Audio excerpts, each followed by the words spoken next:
ጄታ 7 2018 በአዲሱ ሞዴል የተሰራችው መኪና እዚህ ጋር ወንድማችን ይዞ ቀርቧል። እናንተን ለማስደሰት እንዴት አላችሁ እያለ ነው። እዚህ ጋር እንዴት አያችሁ መኪናውንም እሱንም በ300 ብር ብቻ እነኚህ ማግኘት ትችላላችሁ። ቪዲዮን አልታችሁ ተመለሱ። የሆነች መኪና በ300 ብር ብቻ ማግኘት ትችላላችሁ።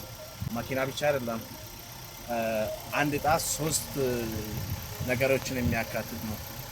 ቴስቱዊና የመጀመሪያ አሸናፊ መኪና ጄታ 7 2018 የሆነው ቆንጆ የሆነ መኪና ነው። ሁለተኛ እጣ ስልክ ነው። ስልክ አይፎን በጣም ከፍታ ያሳያቸው አባቴ መኪና ይነዳል። እናንተስ ምን ትላላችሁ አባቴ? ሶስተኛ እጣ 10,000 ብር እዚህ ጋር ነርቷችሁ ያሳያል ራሱ። እንግዲህ እንደምታዩት መኪና ሁሉ ነገሯ ያለቀ መኪናውን እንግዲህ መኪና ሴብ ነች። በጣም አሪፍ የሆነች መኪና ችግር የለም። በዚህ ቁጥር ስልክ ቁጥር እየደውላችሁ ታገኛላችሁ።